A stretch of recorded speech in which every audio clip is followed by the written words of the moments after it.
Hello, ladies and gentlemen. Good evening on the East Coast of the United States. This is LL3's latest podcast. My name is Craig, and this is Christmas Eve, December 24th, 2013. And right along the swampy mangroves of South Florida. And I'm hanging out at a little supermarket.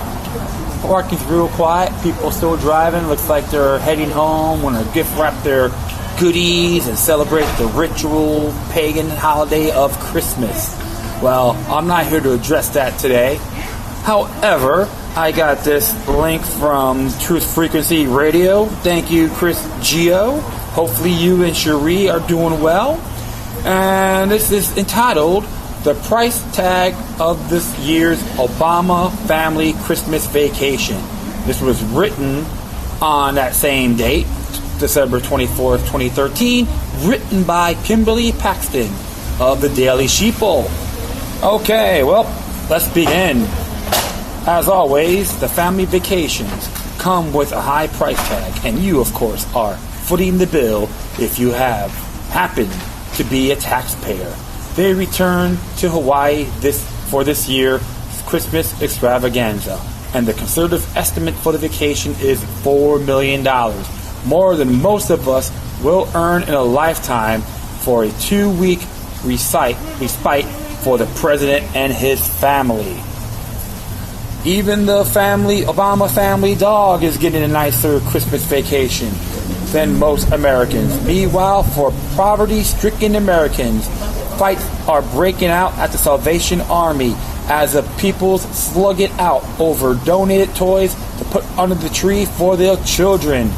Food banks are strapped as they are provided for holiday dinners for the poor. Many of them have lost their jobs to Obamacare, and more people have become classified as the working poor as they struggle to keep the utilities on and their children fed and clothed. Well, if they have no bread, let them eat cake, because the Obamas need a vacation. It's hard work, stomping on the flag, destroying the Constitution, and dragging down the little guy.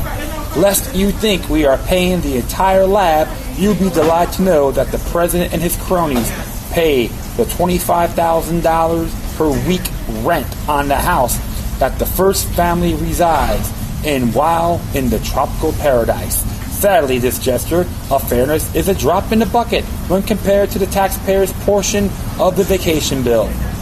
Some figures have not been released, citing security concerns, but the Hawaii Reporter has estimated the tab.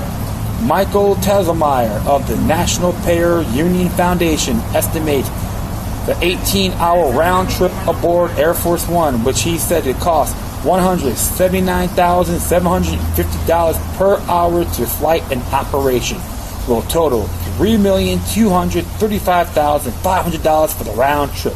A congressional research report released in May 2012 matches that figure. There are reports the president might also stop on the island of Maui, a 30-minute flight from Oahu, which would add an additional expense. The cost for USAF C-17 cargo airplane that transports the presidential limos, helicopters, and other support equipment to Hawaii has never been disclosed. But the round-trip flight time between Andrews Air Force Base and Hawaii is 21.5 hours, with estimate operating costs of $12,000 per hour. Source: GAO report updated by the C-17 crew member. The U.S. Marine Corps provides a presidential helicopter along with pilots and support crews for the test flight, which travel on another C-17 flight. That is $258,000, not including the cost for the 4 to 6 member crews per diem and hotel. U.S. Secret Service, Naval SEALs, and Coast Guards rent homes along the canal and oceans for $250 per room per night, according to the residents renting their homes.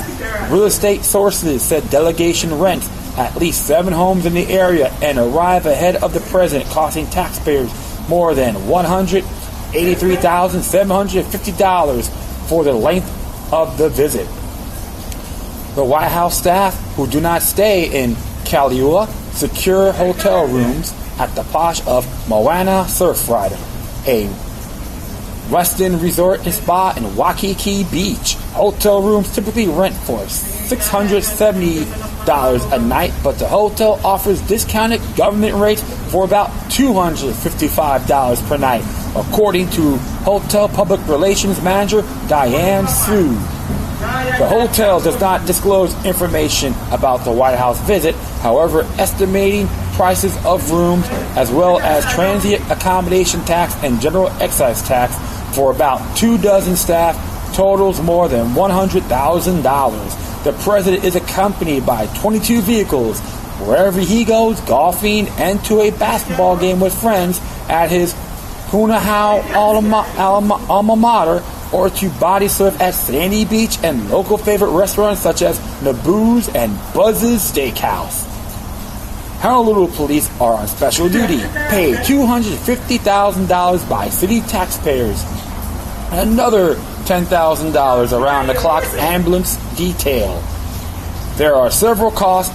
The White House annually refuses to release, citing security. For example, the White House rents an entire floor of an office building in Kailua on the canal during the president's stay.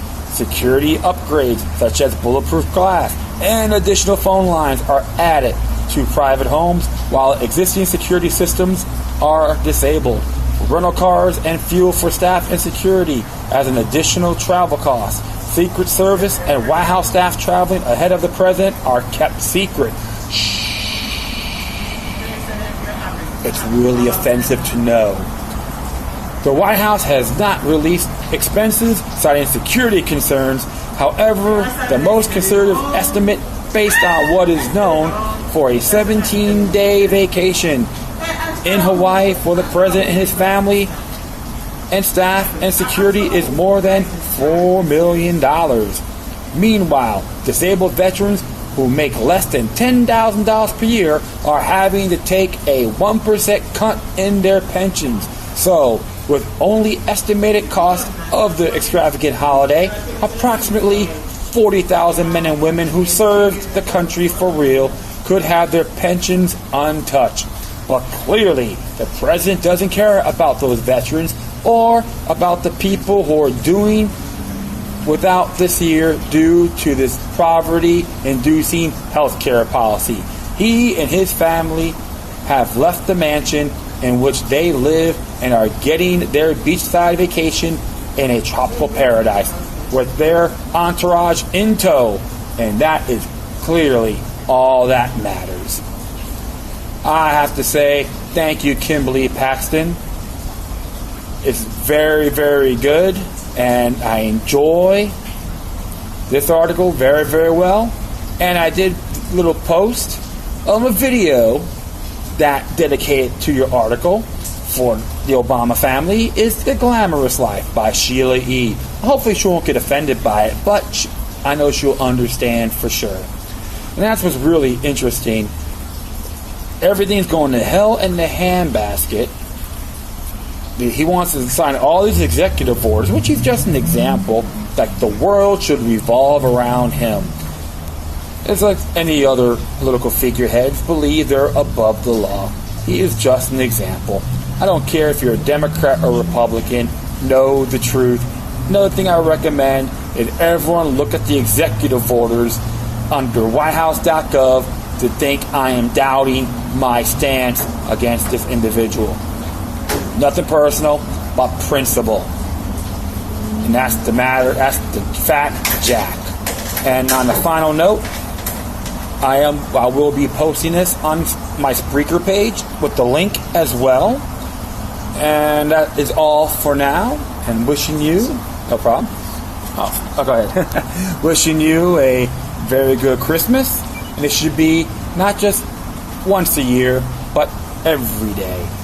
And finally, remember this, demoniac resistance is good for the soul and can inspire on, what's that again?